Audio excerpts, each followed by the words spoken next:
What's it like being a loser? Having your wife pay all the bills?"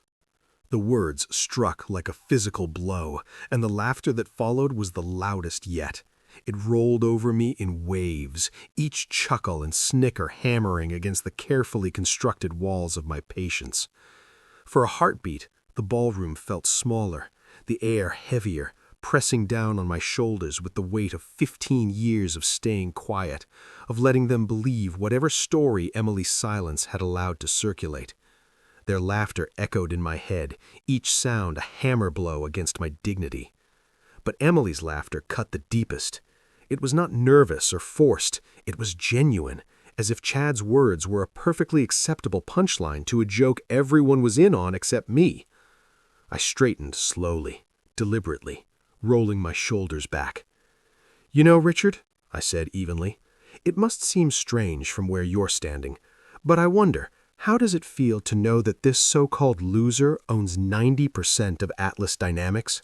The Waldorf Astoria ballroom sparkled with an almost offensive brilliance that evening, as if the universe itself wanted to highlight the stark contrast between the glittering success around me and my own perceived failure.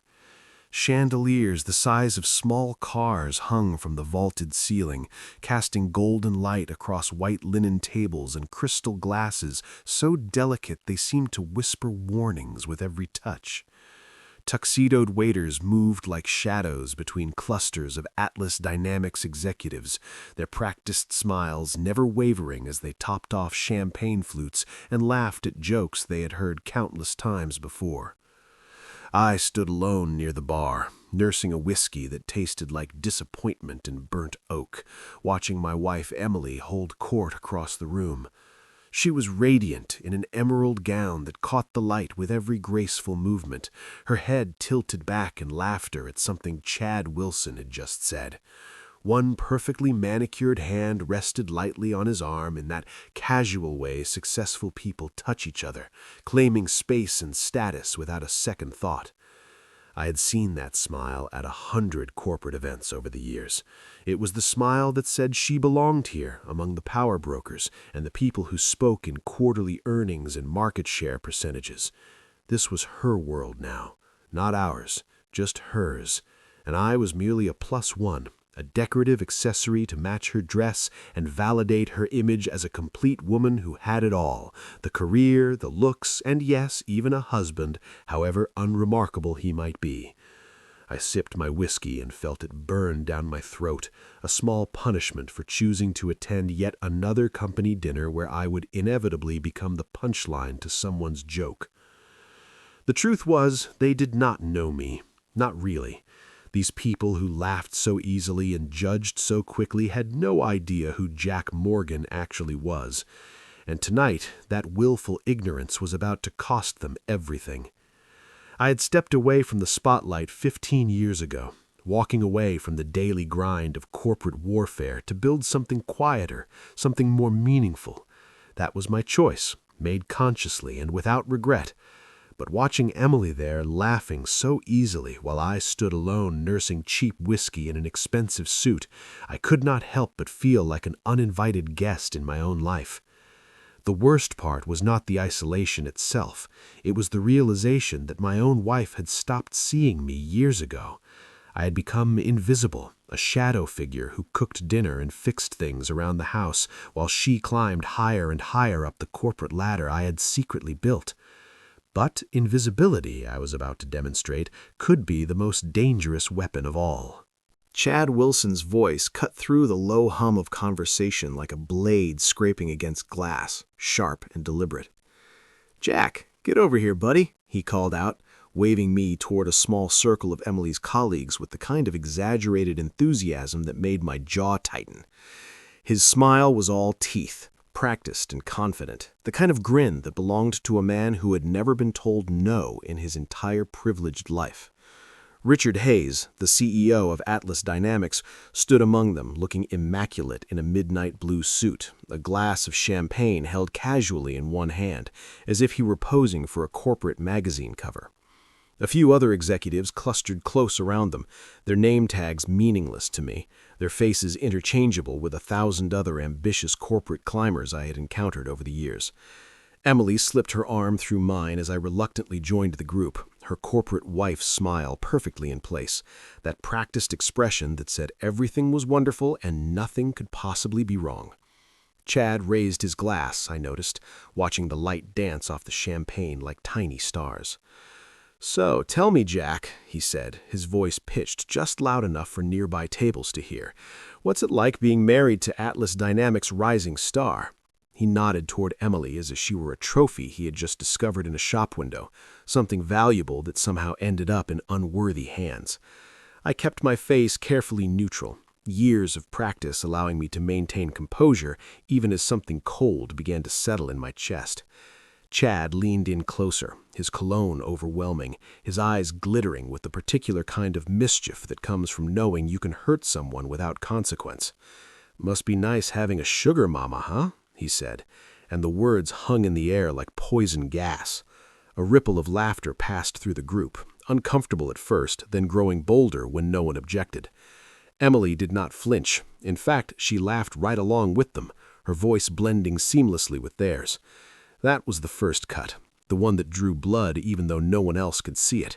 And like any predator who smells weakness, Chad was not about to stop there.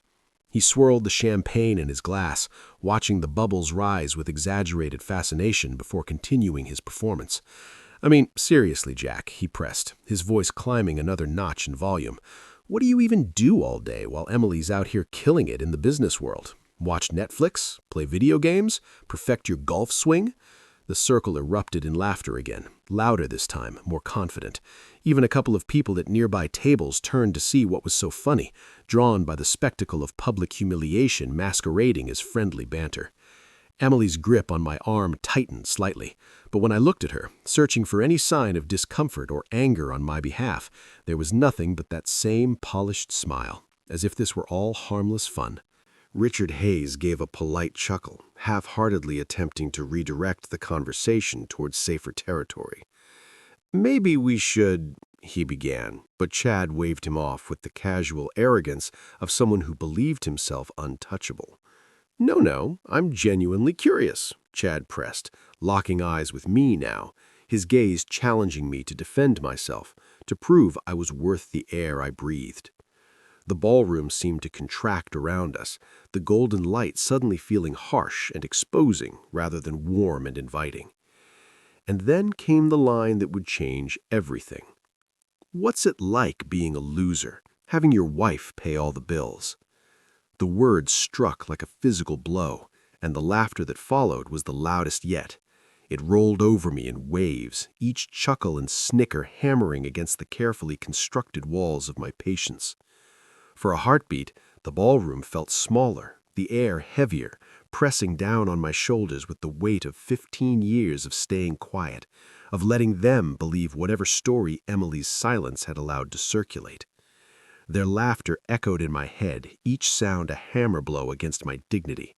I could see their faces, mouths open wide, eyes crinkled with amusement, completely unaware that they were laughing at a man who could destroy every single one of their careers with a phone call. But Emily's laughter cut the deepest. It was not nervous or forced, not the uncomfortable sound of someone caught in an awkward situation. It was genuine, as if Chad's words were a perfectly acceptable punchline to a joke everyone was in on except me. I let the noise wash over me for a moment, keeping my posture loose and my expression carefully neutral. Inside, however, something fundamental shifted. Maybe it was the whiskey loosening the chains I had wrapped around my pride. Maybe it was the accumulated weight of years spent being treated like a +1 instead of a partner, like furniture instead of a person. Or maybe I was simply done playing a role that no longer served any purpose except to protect the egos of people who did not deserve protection. I straightened slowly, deliberately, rolling my shoulders back as if shrugging off an invisible coat that had grown too heavy to bear. The laughter began to falter as a few people noticed the change in my demeanor, the way my entire presence seemed to expand and solidify. My gaze found Richard Hayes, still holding his champagne glass mid-air, frozen in the act of bringing it to his lips. "You know, Richard," I said evenly, my voice cutting through the dying laughter like a knife through silk. "It must seem strange from where you're standing." The room began to quiet, conversations trailing off as people sensed something significant was about to happen. "But I wonder," I continued, letting each word fall with deliberate precision, "how does it feel to know that this so-called loser owns 90% of Atlas Dynamics?" The silence that followed was absolute, the kind of silence that feels almost solid, as if the air itself had frozen in place. And then, for the first time all night, every single pair of eyes in our corner of the ballroom was fixed on me, no longer looking through me or past me, but actually seeing me for perhaps the first time in 15 years. Richard Hayes froze completely, his champagne glass suspended halfway to his lips like a statue caught mid-gesture. The color drained from his face with such speed that I half expected him to collapse, leaving him pale and ghostly under the warm glow of the chandeliers that suddenly seemed too bright, too revealing. Emily's arm slipped away from mine as if my skin had suddenly burned her. She stared at me, mouth slightly open in an expression of pure shock, as if I had just announced I was actually an alien or a time traveler. Chad's smug grin collapsed into confusion, his brows knitting together as his brain struggled to process what I had said, trying to reconcile the unemployed loser he had been mocking with the words that had just come out of my mouth. "What?" Emily's voice was barely above a whisper, fragile and uncertain in a way I had not heard from her in years. She prided herself on always being in control, always knowing exactly what was happening in any given situation. I let my eyes sweep slowly over the table, over the people who had been laughing just seconds ago, their faces now frozen in various expressions of shock and disbelief. Did I stutter? My tone stayed calm and measured, but the words carried a weight that made several people physically step back. "You remember Orion Systems?" I asked Richard directly, leaning in slightly so he could see the absolute certainty in my eyes. "That little tech startup that merged with Atlas Dynamics 5 years ago? The one that pulled you back from bankruptcy when everyone else had written you off as finished?" Recognition flickered in Richard's eyes, followed immediately by something that looked like dawning horror. "That was mine," I said simply, letting the truth hang in the air between us like a sword suspended by a thread. "Still is, actually. 90% ownership, full voting rights, complete operational control if I choose to exercise it." Emily's wine glass slipped from her hand as if her fingers had simply stopped working. It shattered against the marble floor with a sound that seemed impossibly loud in the stunned silence, red wine spreading across the white linen like blood at a crime scene. The sound of breaking glass snapped something in the room. The shatter of Emily's wine glass seemed to break whatever spell had frozen the room in stunned silence. Conversations flared up in hushed, urgent tones as people leaned toward each other, whispering frantically, trying to make sense of what they had just heard. Were their jobs safe? Had they insulted the actual owner of the company? What did this mean for the carefully constructed hierarchy they had spent years navigating? Chairs scraped against marble as people shifted uncomfortably, suddenly aware that the social calculus of the evening had been completely upended. I had said enough. The bomb had been dropped, and now it was time to let the explosion do its work. I adjusted my tie with deliberate care, straightened my jacket, and stepped back from the table, putting physical distance between myself and the chaos I had created. Emily's eyes followed me, wide and unblinking, her mascara already beginning to smudge at the corners as tears threatened to spill. But she did not say a word, could not seem to find any words adequate to the moment. Richard was still rooted in place, his grip so tight on the stem of his champagne glass that I thought it might shatter in his hand, as if holding on to that fragile piece of crystal was the only thing keeping him from falling apart completely. Without another glance at Chad or any of the rest of them, I turned toward the exit, my decision made, my message delivered. The marble floor of the ballroom amplified every step I took, each footfall a quiet declaration that the game we had all been playing had just changed fundamentally and irrevocably. Behind me, voices rose in pitch and urgency. I could hear Richards, panicked and pleading, trying to salvage something from the wreckage. Emily's voice calling my name, confusion and hurt bleeding through her usually perfect professional composure. Chad demanding to know if what I had said was actually true, his voice carrying a note of desperation as his world tilted on its axis. But I did not look back, did not slow my pace, did not give them the satisfaction of seeing any doubt or hesitation in my stride. If they wanted answers, if they wanted explanations or clarifications or opportunities to smooth this over with corporate diplomacy, they would have to work for them.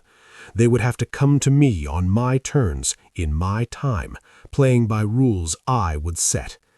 Tonight, I was done standing politely in the corner while everyone else wrote my story, defined my worth, decided my value based on surface appearances and convenient assumptions.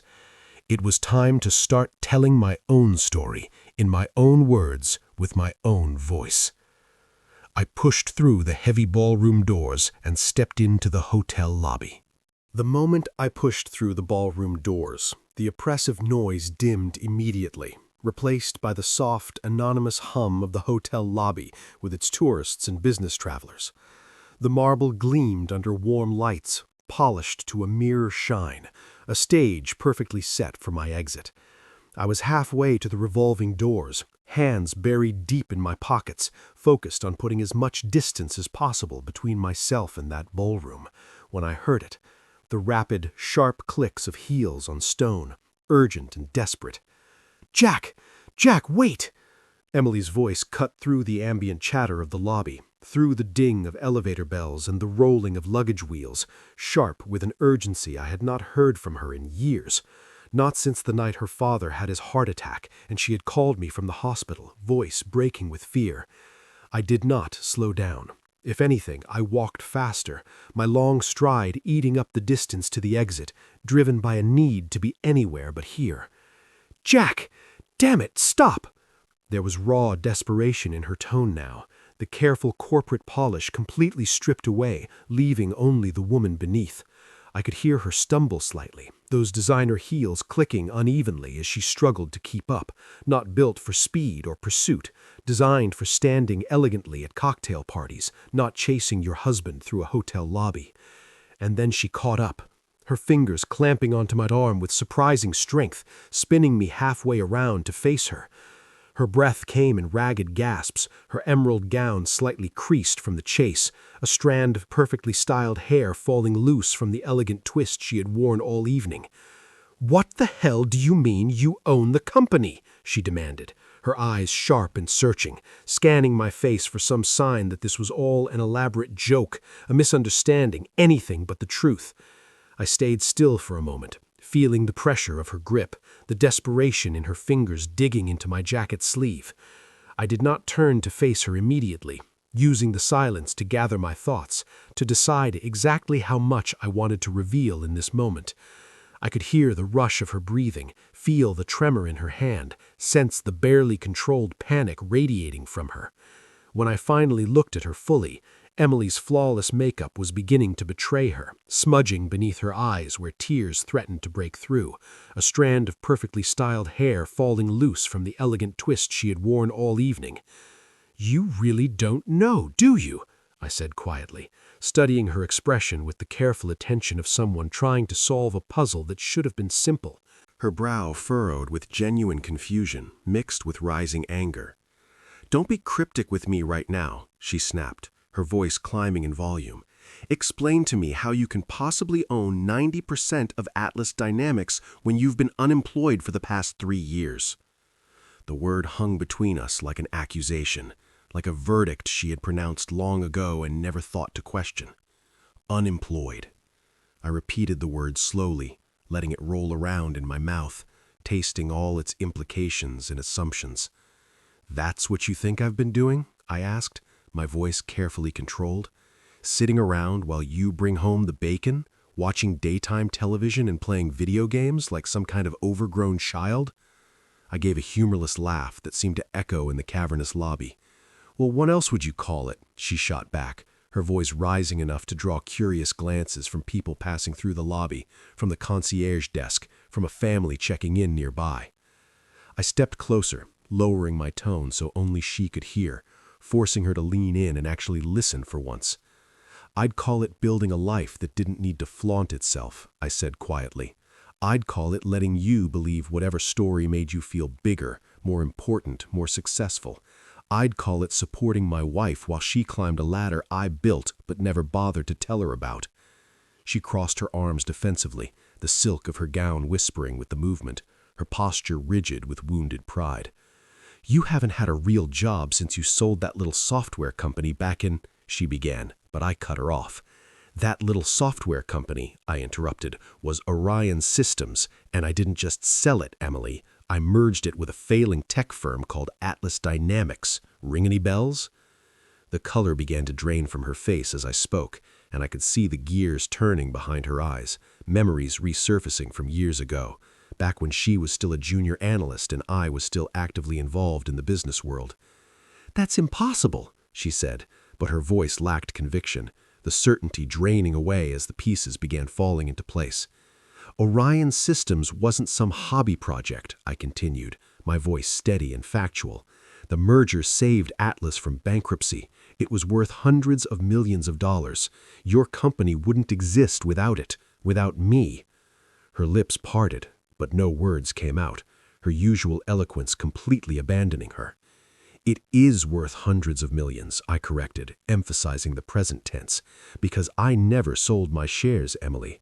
I just stepped back from day-to-day operations and let Richard run the show, while I focused on other things, while I focused on being your husband, on building a home, on supporting your career, while everyone assumed I was just along for the ride, just decoration, just a burden you were too kind to leave behind." She blinked at me, struggling to reconcile everything she thought she knew. "Other things like what?" she asked, her voice smaller now, uncertain. I held her gaze, letting the weight of my next words settle between us like stones dropping into still water. "Like being your husband," I said.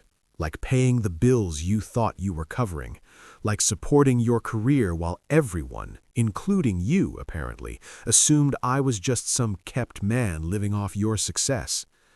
Emily stared at me, her perfectly composed executive mask slipping away piece by piece, revealing something raw and vulnerable underneath.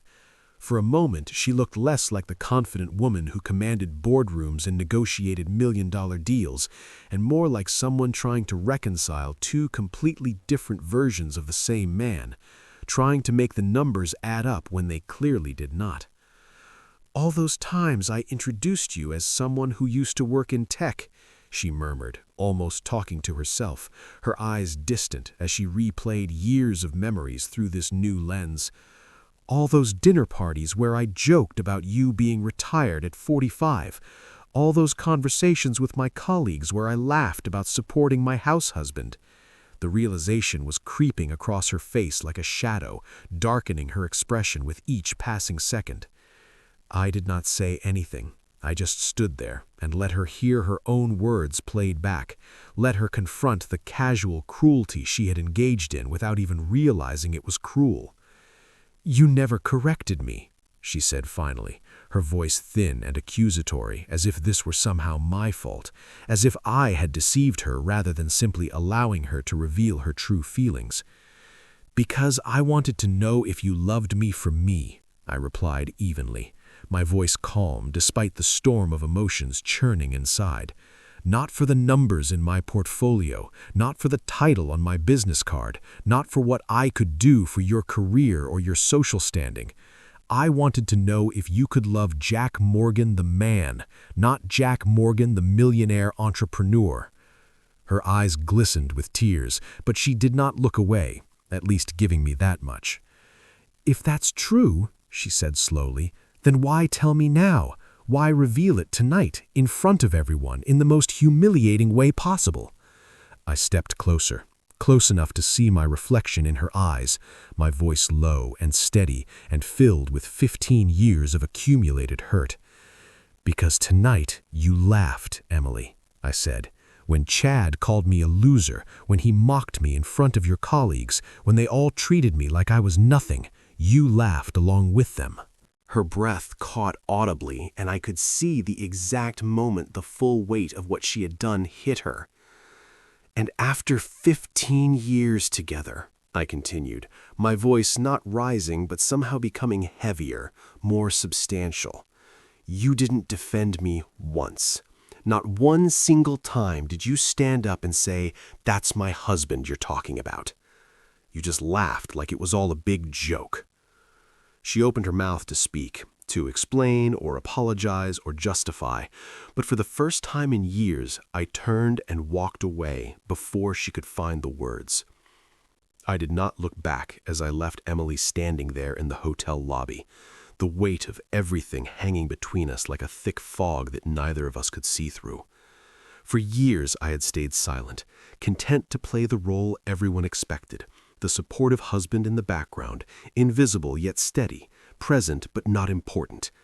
But tonight, that carefully constructed act was finally over, shattered as completely as wine's wineglass on the ballroom floor. In the quiet sanctuary of my car, I ran my hands over the steering wheel, knuckles white with tension, adrenaline still coursing through my veins. The leather was cool under my palms, grounding me in the physical world as my mind raced through everything that had just happened and everything that would come next.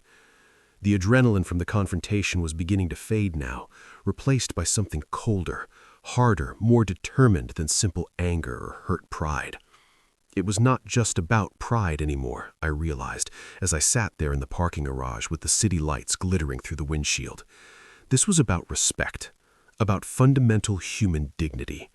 Respect I deserved as a human being, as a husband, as a partner.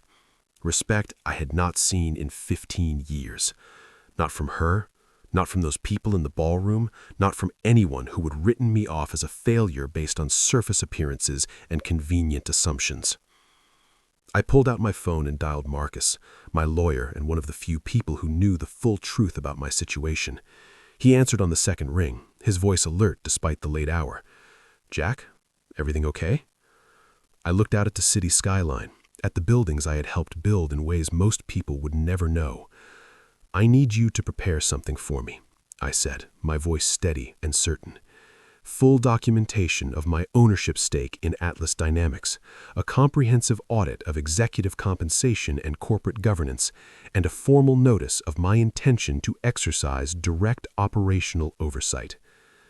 There was a pause on the other end of the line, and I could almost hear Marcus's brain working through the implications.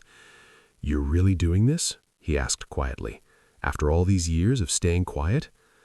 I thought about Emily's laughter, about Chad's smug grin, about Richard's comfortable assumption that the mysterious investor would never look too closely at how he ran things. "Yes," I said firmly. "The real battle is just beginning, Marcus, and this time I'm not going to be invisible. I'm ready to remind everyone exactly who I really am." Back home, I headed straight to my office, the one room in our house that Emily rarely entered. She had always called it my man cave with a dismissive little laugh, a place where I supposedly wasted my days on trivial hobbies, reading, tinkering with old computers, doing whatever it was that unemployed men did to fill their purposeless days. But behind the ordinary facade of bookshelves and a comfortable desk was something she had never discovered, a hidden panel built seamlessly into the wall unit. I pressed the concealed latch and watched as the panel swung open silently on well-oiled hinges, revealing a fireproof safe that held the most important documents of my life. Inside lay the truth, neatly organized in folders, contracts, merger papers, ownership certificates, legal documents that told a very different story than the one everyone believed. I pulled out the thick folder labeled Atlas Holdings and spread the papers across my desk like a dealer laying down a winning hand in a high-stakes poker game. Every page told the same story in different legal language. Jack Morgan, the man everyone thought was living off his wife's success, was the majority owner of the company that employed them all, that paid their salaries, that determined their futures. I ran my fingers over Richard Hayes's signature, dated 15 years ago, the ink slightly faded but still perfectly legible. That signature represented the day he had come to me desperate and afraid, the day he had begged me to save Atlas Dynamics from collapse, the day I had structured a deal that would give me complete control while allowing him to save face and keep his position. That signature meant power, real power that had been sleeping quietly for 15 years.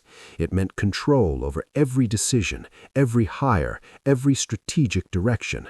And tonight, it meant I was finally done hiding, done pretending, done allowing others to define who I was.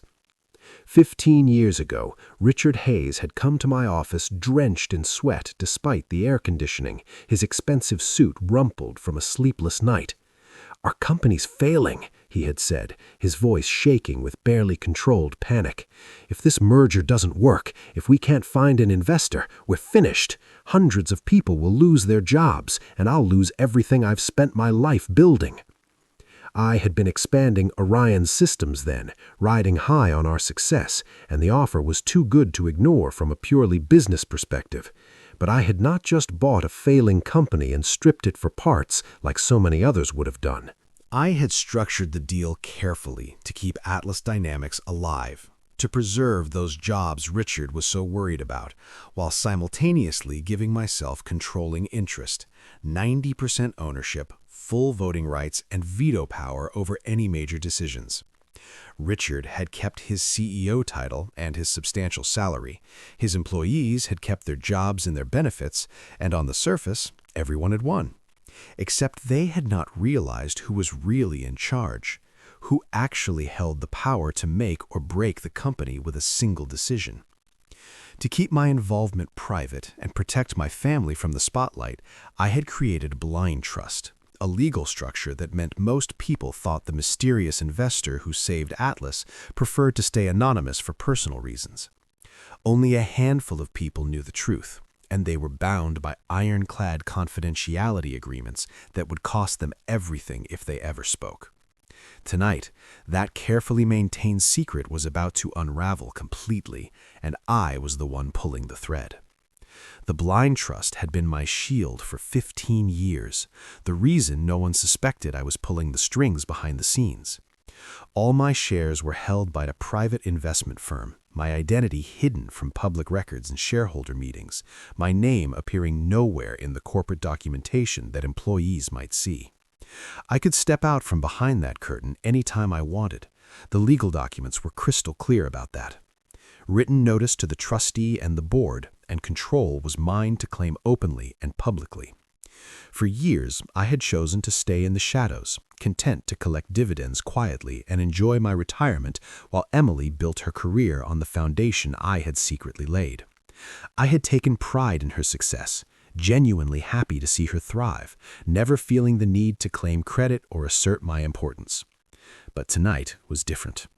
Tonight, after being publicly humiliated and watching my own wife laugh along with my tormentors, I was not content with being invisible anymore. I picked up my phone and called Marcus again, even though it was approaching midnight. "It's time," I said simply when he answered. "I want you to prepare for a full financial audit of Atlas Dynamics. Executive compensation, expense accounts, conflicts of interest, vendor relationships, everything. I want to know exactly how Richard has been running my company while I've been gone." He paused on the other end, and I could hear the concern in his voice when he spoke. "Are you absolutely sure you want to shake the hive like this, Jack? Once you start, there's no going back to the quiet life." I smiled, the expression cold and determined in the darkness of my office.